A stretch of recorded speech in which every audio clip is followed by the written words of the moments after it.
At the end of one of the scant few PS5 exclusive titles, Stellar Blade, our main character, Eve, pictured here on the stream I participated in with friend of the channel, Professor Bopper, has to make a choice. Fuse with Adam, become a new evolution of the Natiba, the enemies we've been fighting all game, or refuse him, where you fight a one-winged angel Sephiroth type while your girlfriend Lily watches. Like any decent game in a post-literate society, the developers looked broadly at Christian mythology and decided that everyone loves a classic love triangle: Adam, Eve, and Lilith. Temptation and sin on one hand, devotion and deliverance on the other. But Stellar Blade knows enough to be clever, you see. If you've maxed your girlfriend stat with Lily, once Eve becomes a bisexual they-them, she can free herself before death, and you and her get to live together protecting Zion from the oncoming tide from Mother Sphere. In one of the rare moments of artistic vision from Shift Up, no ending is wholly unambiguously good or bad, partly because they're all somehow sequel hooks, partly because at its core Stellar Blade is a less well-written Nier Automata fan game, but it knew enough to directly reward you for your investment in it. As much as the tension between a clever twist and the angel-devil-man love triangle from Religion is, you are ultimately the most important part of Stellar Blade. It wants you to invest in it, do its side quests, get its platinum trophy even. Platinum! And part of that is a narrative reward. You get to have your cake and eat it too. You get to fuse with Adam and save Lily. Anyway, we're talking about Catherine, the 2011 video game from Atlas. In fact, this video was paid for by my supporters a couple years ago when I ran a donathon to desperately raise money, and one of the rewards they earned was a video essay. This one. And for as touched as I am that they all gave me a frankly embarrassing amount of support, I really wish that I didn't offer this because I fucking hate Catherine. Some backstory. I have played a lot of games that I didn't care for, games I'm frustrated by, but I very rarely go so far as to say I hate games. Catherine is one of these rare cases, maybe even the only case, despite what some of my haters may think, considering Final Fantasy VII Rebirth, Persona 4, Deltarune. This prompts the question, of course, why do I hate this game in particular? Sure, it's not a perfect game, there's a lot in it that's a mess, fine, that's all understandable, but it has good parts. The music is good, the gameplay can be fun, you learn about bar trivia, like, aren't I just being a little melodramatic here? Yes. But I also think that there is a lot wrong with Catherine. A lot of the game really deliberately antagonizes me on multiple fronts, to the point that I'd say, best case scenario, the game just is not intended for someone with my tastes, and at worst the game is deeply troubled in its idea of women in general. But I'm not unreasonable. I'm not a beast or a petty tyrant. We're all committed to this reward video, so let's sit down, I'll fix you all a drink, and we're just gonna have a nice, easy, relaxing talk about this game. Here, one sec.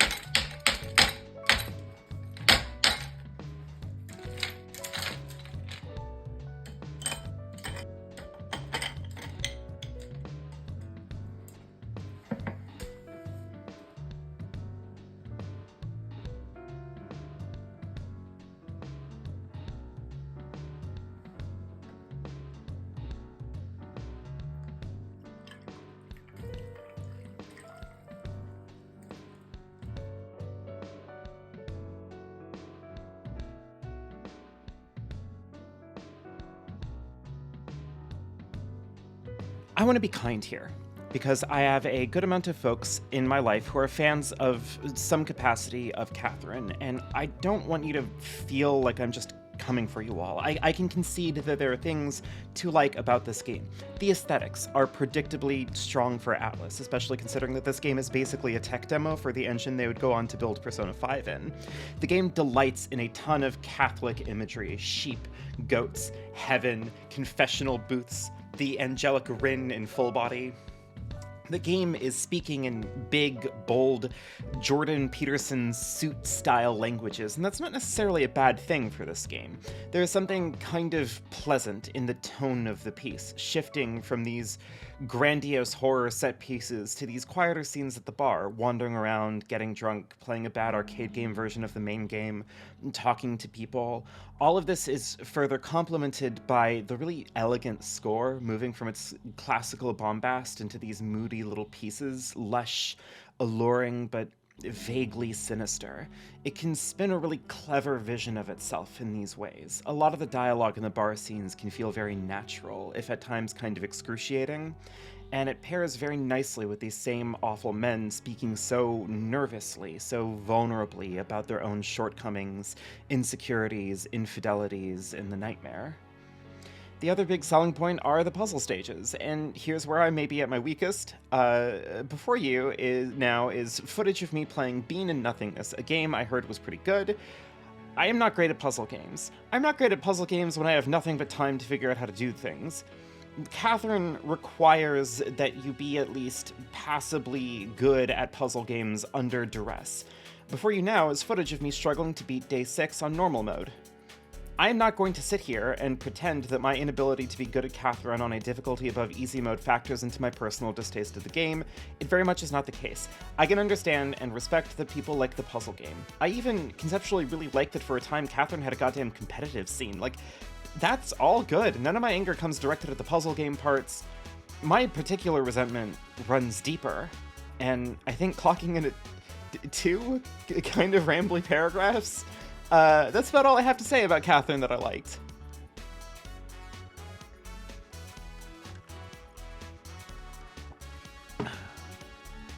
Okay, let's talk about men. To express the richness of a red wine, it is described by likening it to the shape of a woman's body. Light, medium, and full. I wonder what a full body looks like. Yeah, I pranked you. We're not talking about men. We're talking about the 2012 video game Catherine Full Body. See, I know how optics work, and some of you may have tried to preempt me here and assume that this rigmarole was all building up into a big fit over their horrible trans representation, so I'm going to clear the air on that here and now instead. Yes, it is bad, but that isn't a particularly interesting topic for me to discuss, so I'd rather not, except yes, I am, for the sake of being thorough. Before we talk about Catherine Full Body, we must first discuss and understand Catherine 2011 video game. See, Catherine 2011 video game was very daring with the inclusion of supporting character Erica, who works as the waitress at the Stray Sheep, the bar Vincent drinks at every night. I cannot fucking say this line. The bar Vincent drinks at every night. Every night? Oh, God, I cannot fathom how much energy he has. I get done with work and I'm like pulled by the thread of fate back home as fast as my dumb gay legs can take me. Anyway, yes, Erica works at the bar, has a crush on Toby, the youngest of the bros, who reciprocates it. But interesting. Orlando and Johnny and even Vincent get suddenly very cagey about Erica, saying she's no good for him. He shouldn't get involved with her, that they'd never go out with her, but never why. Eventually you learn that she too has these nightmares, the block puzzle nightmares, even though supposedly they only happen to men. What could the answer be here? The answer here is, of course, that Erica is a trans woman. Egads! The true ending of Catherine's story involves the transvestigation of Erica, including her dead name. Shock!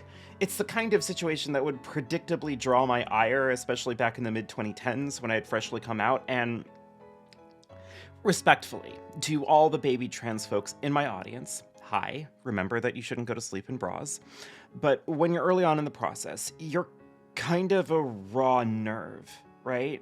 Society's never particularly kind about trans people, even in really good areas. Your family may be feeling weird. You may be hyper-conscious of all the ways people like you get depicted. So Erica getting named and shamed for sinisterly having sex with Toby without his awareness that she's freaky, TM, feels, and rightly so, like a bit of a slap to the face.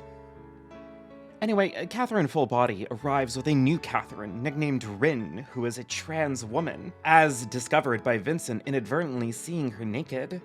Now, I misspoke, and perhaps gravely, at the risk of ruffling feathers pre-ruffled by such things. As a strict matter of text, neither Erica nor Rin are transgender. The term transgender never shows up in the English translation. The game textually refers to post-reveal Rin as, quote, a boy, not a man, of course, and they never use he, him pronouns. But the idea that the character may be how she's defined and identified herself as cannot come up, but it's also okay because Rin at least seems to completely be at peace with being a boy in a way that kind of stinks of...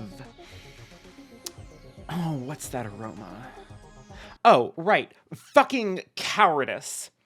I've spent all year calling various games cowardly, much to the chagrin of my wildly uninvested haters, but the Full Body Addendum is obsessed with responding to its critical legacy. Maybe I'm reading too much into this, and, you know, you can call me a feckless weeb and ignorant of beautiful conservative ethno-state Japan from your 4chan pin-tabbed browsers, to which I reply that I sleep in a big bed with my wife.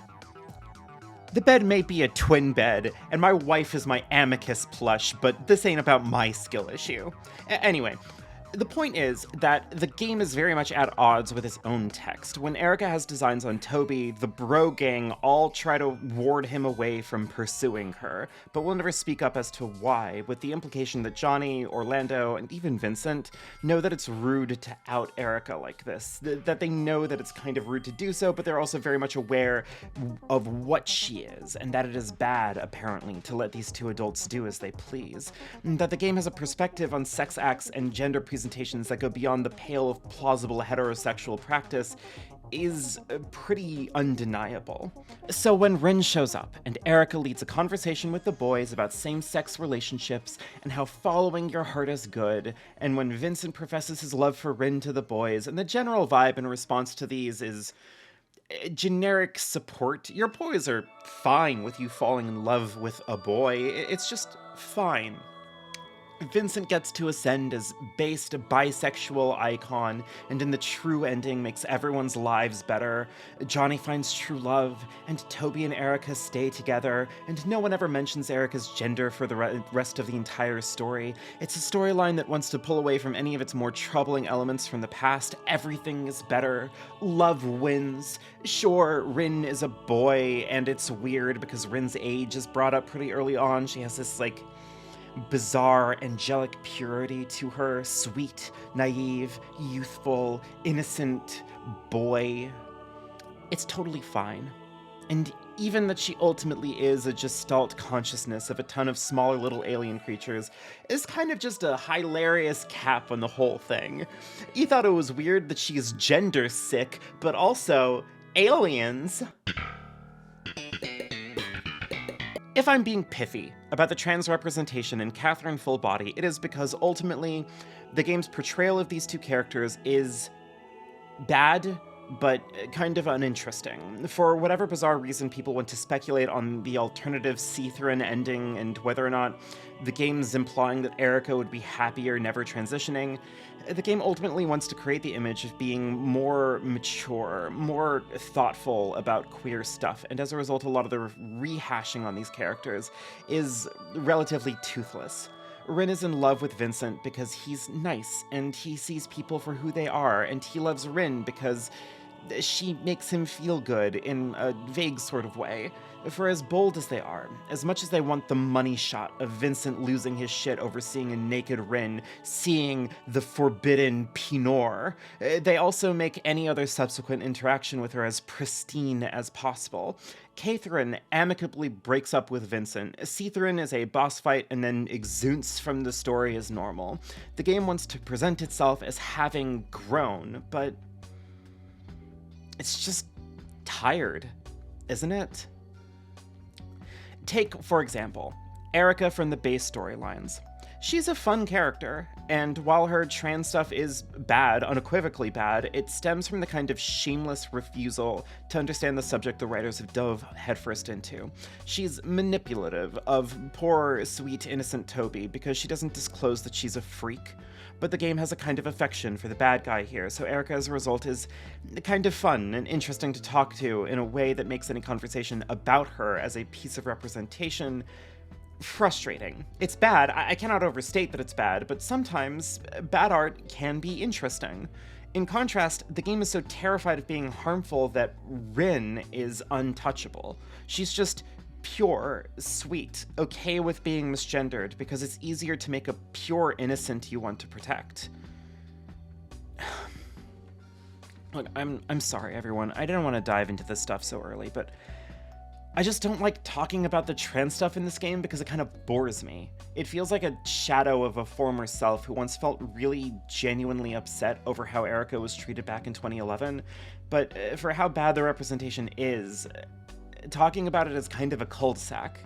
You're just stuck here, bickering about politics, about how a lot of popular art fumbles trans people over and over, and Catherine is here, another for the slop pile, and I don't want people to think that I'm a hater entirely around the trans stuff. I'm a hater for much more stressful reasons, but here. Let me fix you another drink. Let's reset. I'm fine. Here we go.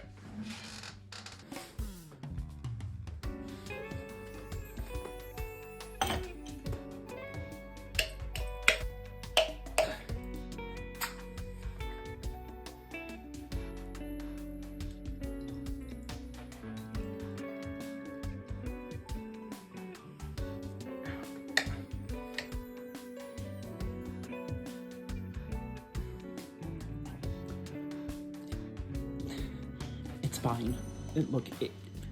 Before we get pulled into the abyss here, I want to talk a little bit about the game's structure. At a glance, the game kind of makes intuitive sense as a visual novel. Vincent has the three Catherines to pick from, three romance roots in a sense, but there's an issue. Catherine has a lot of irons and a lot of fires for a tech demo for Persona 5, and visual novel made by the people who made Persona 4 doesn't feel like enough for a full release, right? Like, it's also a puzzle block game under duress, it's also a dark comedy, it's also a man simulator, and it's about indecision. Loosely. Maybe. Vincent is supposed to not know what to do. His girlfriend wants him to settle down, he doesn't know if he wants to settle down, but lo and behold, he wakes up after a bizarre nightmare in his bed with a Catherine that is not his own Catherine in bed with him. Down bad for him all the time, 24/7, up to and including sending naughty pictures. Oh no, the scandal! Lingerie! I digress. The problem is that the game is very weird. It looks to the mechanics of something like Persona 3 and 4 and wants to adapt that split between boring high school and nightmare horror terror dungeon crawling, but now it's goofing off with the boys at a bar and Catholic guilt the game. Adaptation is a sickly creature, though, and the dating sim of modern Persona is tricky. It's massive, it's sprawling, you have like 20-ish social links, and Catherine is small, petite, demure, like Vincent's. Instead, Vincent has 2 or 3 actual dating sim roots, and with supplemental side stories with all these smaller dudes trying to keep them alive. I did not keep most of them alive.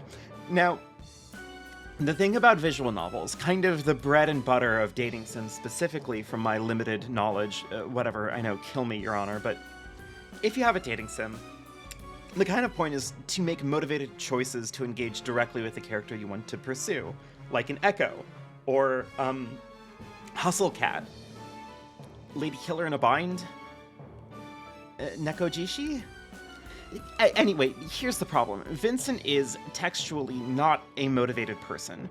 We are introduced to him and then are plunged pretty goddamn quickly into his sad crisis. Any point in this conflict early on would be resolved by a single mature conversation one way or another. I love you, Catherine, and I'm freaking out because I woke up next to a girl I don't remember anything that happened. Would be a difficult conversation. But if Catherine's a mature person, and Vincent's a mature person, they could figure something out. I believe in you kooky kids.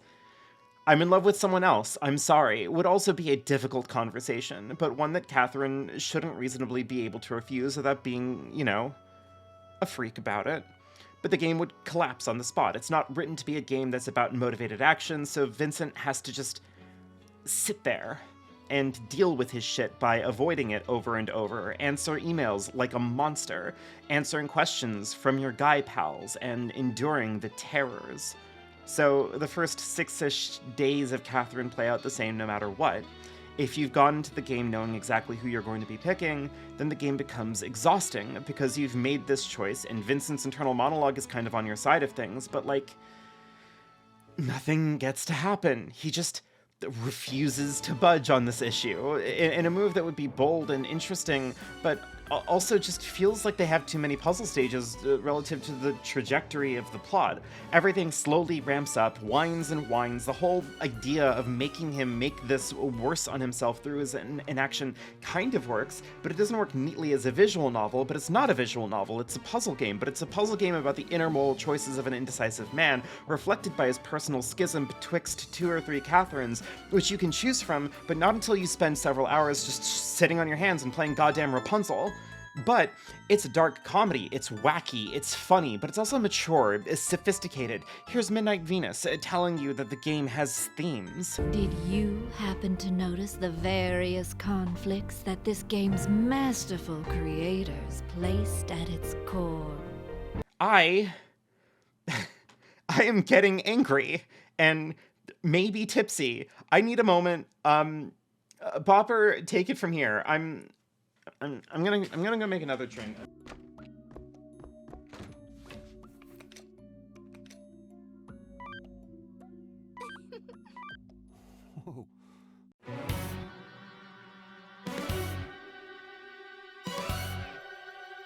Gamers have been on their hands, on their knees, tongues out, throats wide, ahegao begging for a video game that is not about any of that woke garbage, and places the straight male, the Ubermensch poster at the center of the gaming universe. The quest for a game about straight men has been answered twice by Atlas, with Catherine, and its extra enhanced, extra straight re-release, Catherine Full Body. Vivian and I have often made fun of gamers and critics that act implicitly and explicitly as if stories are written by accident. But I will say right here that Catherine is a game whose depth and insight is entirely accidental. For about 75% of its playtime, Catherine is the great American novel of observing the teetering, fragile, insecure sexuality of straight men. For its final quarter, it is pure straight male fantasy. When I was self-drafted into the role of playing Catherine and providing footage for this video, I was expecting a mostly miserable experience, a fantasia for men who want to have no strings attached, non-committal, repeated sex with multiple hot women, and also never clean their room, or shower, or get a job. Immediately, I was stunned by the observational prowess of this game towards straight man existence. Yes, the game does hand Vincent the straight male gamer fantasy. He wakes up next to a smoking hot, beautiful anime woman whose massive breasts and beach blonde hair gently brush his chapped lips and crusted, unbrushed teeth as she has enthusiastic sex against his lazy body. But what makes Catherine's early hours so compelling is how it explores the bizarre realities of straight male identity. As the moral panic around gay and trans Americans has swept through post-2016 American culture, and state after state has passed laws against discussions of sex and sexuality in schools, the question often comes up about why it's not okay for a gay teacher to show a picture of himself with his gay husband, but it is okay for a straight teacher to show a picture of his wife who's cheating on him with her tennis coach. The answer is pretty simple, which is that male straightness is not a sexuality, neither in the eyes of society or in the eyes of capital S, capital M straight males themselves.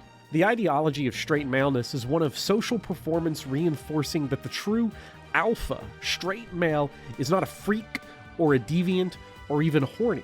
Straight maleness is about projecting entitlement and control, not sex and sexuality. Vincent's trouble with Kay Catherine is that while she loves him and is hot, she wants him to get his life together. She wants him to clean his room. She wants him to marry her. She wants him to be a father. She wants him to have stable employment and advance in his job. Those demands that she places on Vincent to mature and grow up makes her the metaphorical and literal pants wearer of the relationship, which is what Vincent recoils from. It's okay to get one's life together, but the straight male must do this as an act of alpha self-domination and control, not under the direction of a woman. See Catherine, in contrast, wants Vincent physically. She is the one having sex with him, and it is not Vincent having sex with her. For straight men, women are supposed to conjoin onto their lives, adopt their habits, and have sex done unto them by the dominant alpha male. Sex being done unto the wife by the masculine male is a male taking his birthright, asserting traditional, heroic masculinity. Even if straightness is viewed as the norm, female sexuality in any form will never be seen as normal in a patriarchal society that hands its keys of social power to the bumbling fools of Vincent's goon squad, because for a straight woman like Catherine, or Catherine, to want to have sex is to want to have sex with a penis, and that's gay.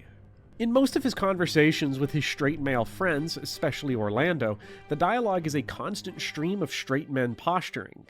The characters are as much concerned with appearing straight and male and normal as they are concerned with understanding themselves. The only character of the four that has any interest in a woman is Toby, who's got a schoolyard Valentine's Day crush on the waitress Erica. The rest of the squad advises Toby to get laid, or more specifically to lay a real woman, and to forget about all the lovey-dovey bullshit. Their discomfort with Erica as a trans woman is masked over with, not that there's anything wrong with that progressivism, because while they may believe that, it calls into question Toby's straightness and his ability to wield that straightness as a social symbol rather than a sexuality. Not because Erica isn't a woman, she is, but because that implies that the sex that Toby would have with her if his romantic pursuits are successful would be freaky. A common refrain from straight men is to assert their straightness by denying anything that might call their straightness into question. I once had a lengthy conversation with a bunch of men, being dudes, and they were exclaiming that, yes, they were afraid of goth women, and no, they would not have sex with trans women, and no, they would not have sex with their wives if their wives were into BDSM or other freaky things like that. What basic fetishes, desires, and kinks do is that they sexualize male straightness. It makes the straight men like gay men. Instead, sex and straight male hegemony is power, a status symbol. No, Vincent seems to scream in his nightmares, I would never pleasure Catherine. That's for her gay tennis coach to do. Consider that the only sexual interactions Vincent initiates with Catherine throughout most of the game are when he goes to the bathroom to jerk off, probably with a bunch of the player base also, to Catherine's sexy pictures.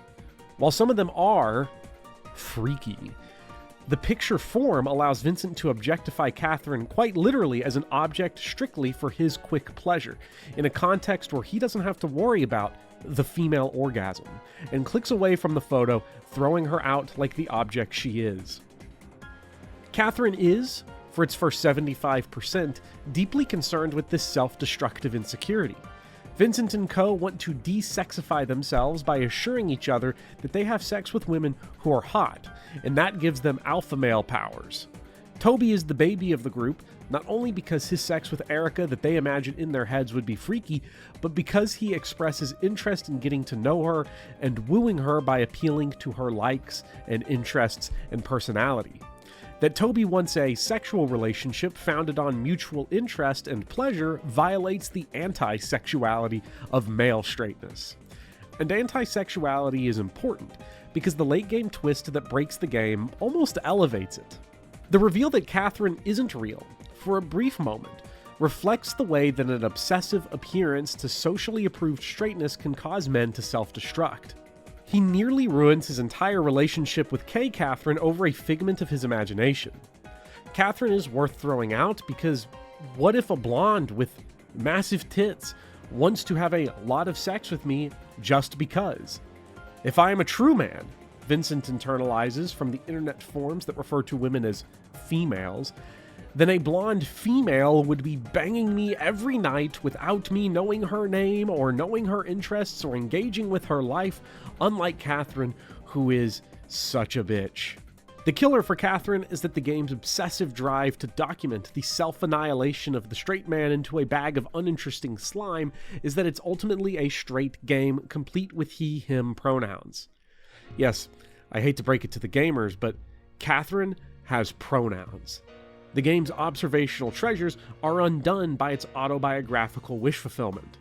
In the Catherine True ending, rather than suffer the consequences of exploding his entire life over a figment of his imagination or letting the demons take over, Vincent is instead rewarded with a Catherine that he has sex with, rather than a Catherine that has sex with him. He is framed no longer at the bottom, but on top of a heap of sexy succubi who orgiastically copulate and fillet him at his whim whenever he feels like, free of the messiness of emotions or having any responsibility towards oneself or one's romantic partner. He is given straight man nirvana, a place where he can have quiet, non-freaky sex with non-sentient women and never clean his room.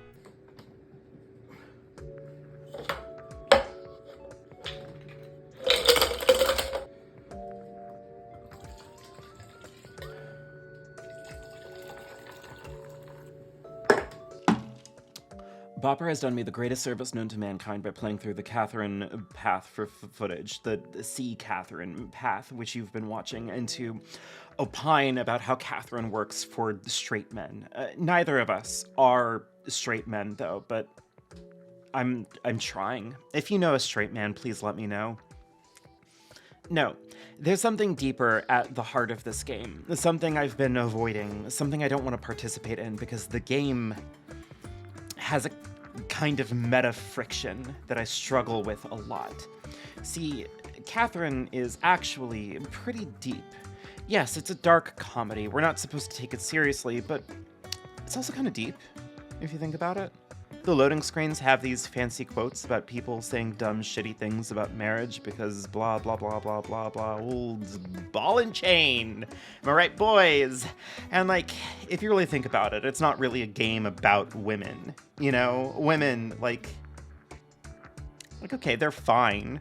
They can be nice. They can be here and represent things, but it's not really important that they're characters. Catherine is a symbol. Catherine is a symbol. Even Catherine is a symbol. Does Vincent pick freedom or stability, love and marriage or lust and excitement? And to drive this particular point home, they even have these little online polls.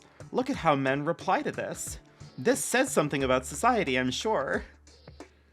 This is the stuff that bugs me. The game wants to LARP a sociological study. Look at how men think and feel about love, dating, marriage, romance, sex. It's quite deep, quite sophisticated, actually, and I just don't get it.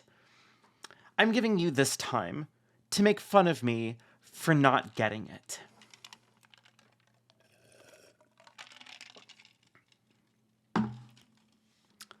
Had fun? Cool. This sucks. The game's ideas all excel in its smallest parts. Humanity, nuance, complexity, all of these do exist in Catherine, the game, but they exist in the small characters, in talking to the sheep, in the church safe zones, and it's all the exclusive domain of men. Men can be bad in Catherine, despicable, petty, evil, indecisive, whatever it is. It doesn't matter in the Nightmare Realm. They're soldiers, prisoners lining up for the gallows, and there's a kind of nuanced camaraderie to it all.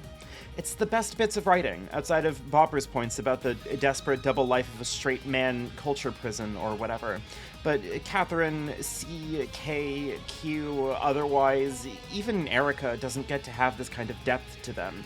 Erica, apparently, is a man up until the game has to extend complexity to her, and all of a sudden they bring the pronouns back out. I'm wise to your game. I'm getting belligerent. Sorry, too much rum. Look, it's bad. In a way, this argument is kind of bulletproof. Yes, none of the women in this game are characters, really, as much as they represent several anxieties of men. I wonder if any other potentially better video game can talk about the anxieties of men and male hegemonic culture nightmare that could help.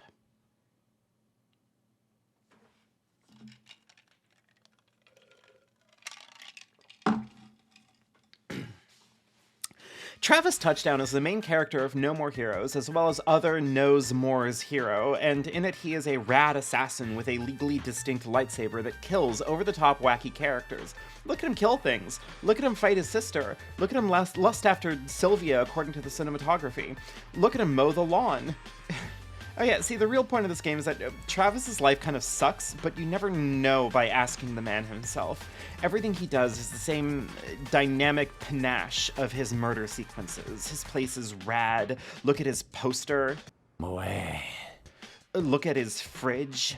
Look at his masks. Listen to his messages. There are no messages. Look at his rad bike, his rad side jobs, his rad... Did I mention the poster yet? Moe. This kind of reveals the toil and underlying nightmare of Travis's denial.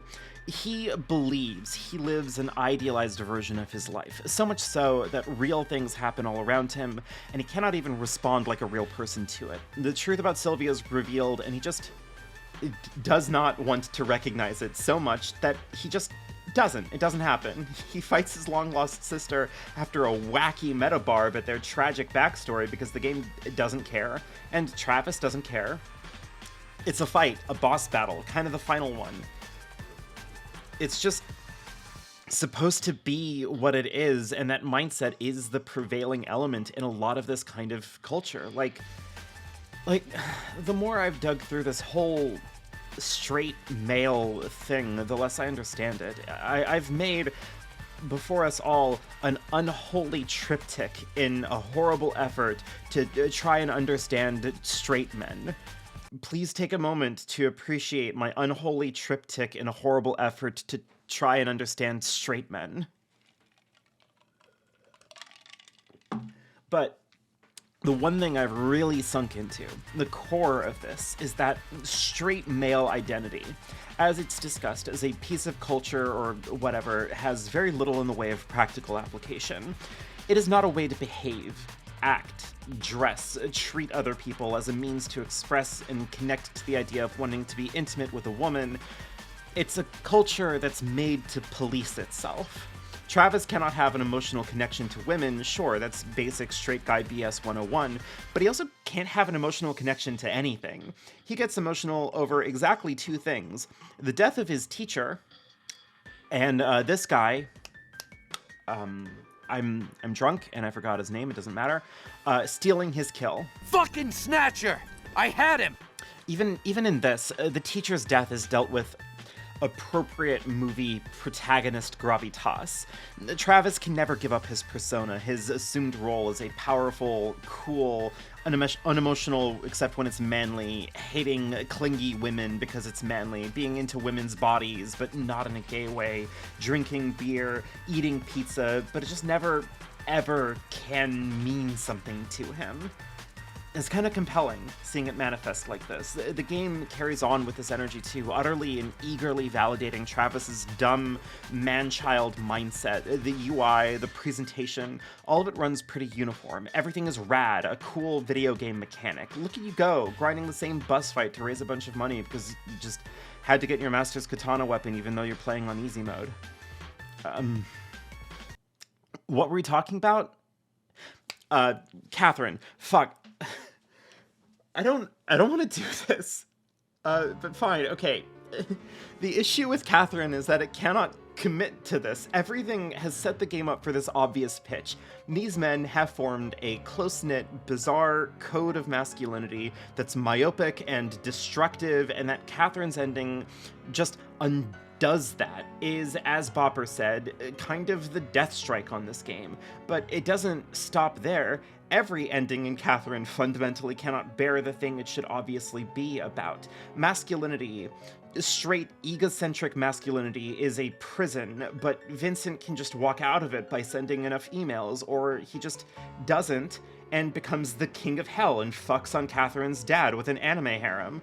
The game at the end of the day knows what it is and knows how people feel about bad endings, and as a result, it has no choice but to reward you for playing it well. And in trying to be a video game that rewards you no matter what your choice is, the game cannot actually do the thing that it has the tools to actually do, and that makes the whole thing tragic, and I would argue that its vision is at fault here.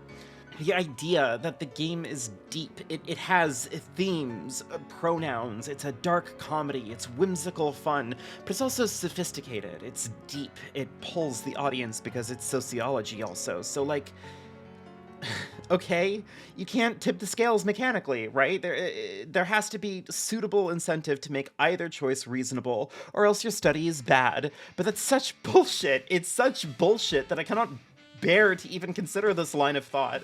This, ultimately, is the frustrating nightmare of Catherine. Catherine is overwhelmed with stuff, gender stuff, that goes nowhere because it can't be about gender in a real way. Woman stuff, but it can't be serious because women are unfathomable creatures, forces of natures that men can never understand, but must try to piece together like a puzzle. Puzzle stuff, drink facts, quotes from famous people, men, funny bad men, it's all just stuff. Stuff that serves as means to cover its own tracks. Like any criticism you can possibly conceivably levy against Catherine is obfuscated and passed off to just another weird excuse. It's not serious. It's actually deep. It's funny. It's about man stuff a disgusting faggot like me wouldn't understand, and on and on and on.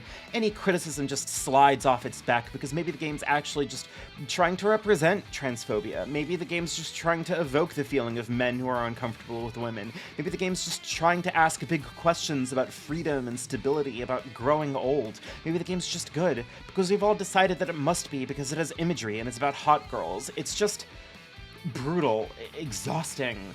I didn't even get into the full body, like, new endings for the other Catherines, but what's there to say? Wish fulfillment is the soup of the day for Catherine, who you get to go back in time with and have an alternate reality where she's a normal girl who you meet in high school, date, fall in love with, and deny transgenderism by chaos theory, I guess. And everyone's happy.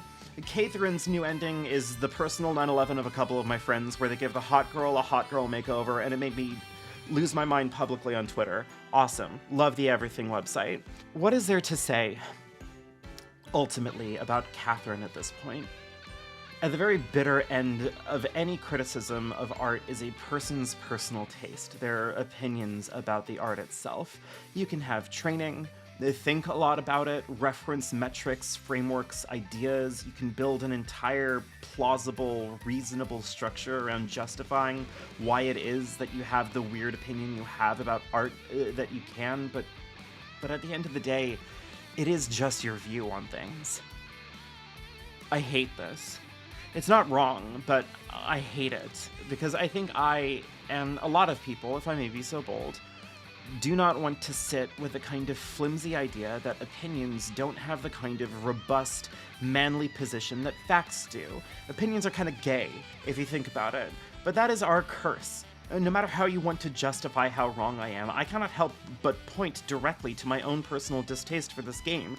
I think that the best defense for Catherine is that it probably works just so much better if you believe its initial premise, that there is a clear, obvious comedy in the nightmarish life of being a straight man at the mercy of women in society. Vincent's a tragic hero and a dark comedy after all. It's funny to see him at the mercy of these girls, threatened to be killed by them, haunted by his decisions he's refusing to make, compelled to make a heroic cinematic B-movie climax out of the sad mundanities of his life. He is our hero, the straightest straight man, put upon, diminished, fought against, but also he's the savior of pathetic men everywhere, a champion standing at the altar of pathetic man-children. It's Travis touchdown if the game said we know his life is sad, but it's funny and actually really mature and deep if you think about it, and that, fundamentally, in its best light, in its best moments, simply, categorically, does not appeal to me. I just do not like it, and no matter how justified you think I am in that, I will not be swayed on this. Catherine is trash in its purest form for this year, and I could not let trash year pass without an actual, real example of what I mean. Die mad about it. I'm going to bed. Bye.